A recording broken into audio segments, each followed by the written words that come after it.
Before we dive in, let me say this up front to every serious history buff and survival-minded viewer watching. Make sure you subscribe to the Legacy of Survival channel. What we cover here isn't surface-level nostalgia.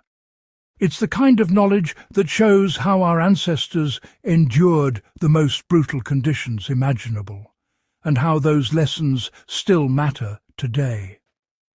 The next 10 minutes could genuinely sharpen your understanding of forgotten fieldcraft that once kept soldiers alive in trenches, forests, and wastelands.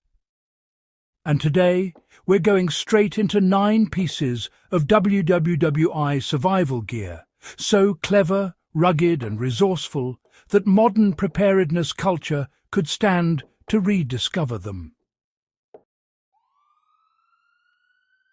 The humble trench periscope solved the deadliest problem of exposure. One of the most basic yet life-saving tools in WWI was the trench periscope. Soldiers crafted them from wood, tin, broken mirror shards, and even discarded ration tins. This simple device allowed troops to survey the battlefield without lifting their heads above the parapet. That small difference meant surviving a sniper's bullet. You can replicate the principle today with nothing more than a PVC pipe, 2 mirrors, and a saw. In any environment where you must observe without exposing yourself, whether it's wildlife monitoring, perimeter checks, or post-disaster security, a periscope provides low-tech reconnaissance that electronics can't replace when batteries die or signals fail. The infantryman's entrenching tool doubled as shovel, axe, saw, and shield. When you study original WWI entrenching tools, especially German and Austro-Hungarian models, you see a multi-purpose philosophy modern survival tools barely match. These compact shovels folded, locked, and could be sharpened along one side for chopping. Some included saw teeth, and many soldiers reinforced the blade so it could serve as an emergency shield against shrapnel or even hand-to-hand blows. To apply this today, modify a standard camping shovel. Sharpen one edge, wrap the handle with friction tape, and add a detachable saw blade using 2 bolt clamps. What you get is a multifunction tool that earns its spot in any pack. The trench lighter proved that fire reliability matters more than convenience. WWI soldiers carried lighters constructed from brass tubes, cotton wicks, flint wheels, and storm-proof caps. These lighters worked even in the damp hell of Flanders because they were built on mechanical rather than disposable systems. They could stay lit in wind, and they could be repaired in minutes. If you ever need fire under adverse conditions, cold rain, fog, or gusting wind, a trench-style lighter outperforms disposable plastic ones. To replicate this reliability, you'll want to learn how to pack charcoal cloth into a metal tube and, swap out the flint for standard ferrocerium rod cuttings.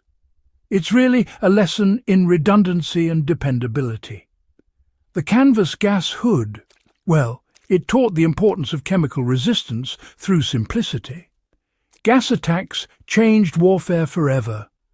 Early masks were just crude canvas hoods soaked in chemicals that could neutralize chlorine and phosgene.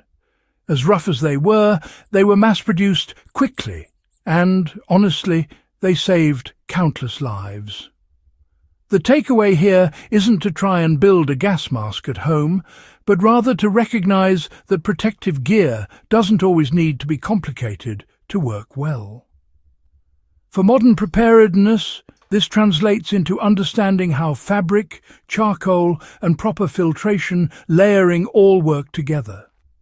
By studying these early masks, survivalists can learn the fundamentals of what separates meaningful protection from, false security.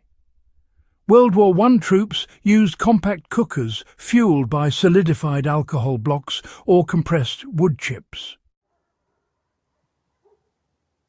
These little units boiled water quickly, worked in the rain, and kept smoke to a minimum, so positions stayed hidden. Their portability made them a treasured item, honestly. Today, you can make a similar setup with a metal can, a few air vents punched around the base, and a simple alcohol fuel block. It'll heat water for purification, cook small meals, and it stays light enough for any emergency bag. The real ingenuity wasn't in being fancy. It was about getting the most heat with the least fuel. The wire cutter pouch now, that revealed how mobility and silence could win battles. Barbed wire back then meant life or death on the Western Front. Silent wire cutters, stored right on the chest or thigh, let soldiers clear obstacles without giving themselves away. These weren't bulky tools rattling around in a pack. They were tightly secured, padded against noise, and instantly reachable. For today, that teaches the value of accessibility and, noise discipline. Whether it's emergency pliers, a multi-tool, or rope cutters, carrying the key tools where your hands can reach them instantly is actually more important than any brand name. The personal sewing and repair kit really proved that durability is a survival skill. Every soldier carried needles, strong thread, wax, spare buttons and patches. Repairing torn clothing wasn't just for looks. It meant staying warm, dry and, functional. Modern survivalists often overlook this, but if your jacket rips during a cold snap or your pack seam fails, a simple repair kit can keep your gear working. So rebuild your kit with strong wax thread, 2 needles, duct tape patches, and a few safety pins. The habit of repairing on the move is one of the great lost arts of military fieldcraft. Before chemical tablets and fancy metal filters, soldiers strained muddy water through tightly woven cloth to get rid of debris before boiling. It was a small step, but crucial. In any survival situation, pre-filtering protects your main purification method from clogging. A tightly woven cotton kerchief or even a spare shirt works perfectly. Just fold it several times, pour water through, and you'll have far cleaner input for boiling or filtering. It's an old method that, honestly, still outperforms many who skip straight to tablets.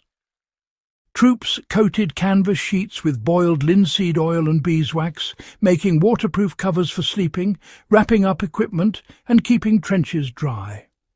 These sheets lasted months under abuse. You can make your own by melting beeswax with oil, spreading it over canvas, and letting it cure. It becomes a water-resistant survival essential that'll protect your gear and body warmth in just about any emergency. If you want more deep dives like this, real history fused with real survival value, make sure you subscribe, share this video, and, help keep this knowledge alive.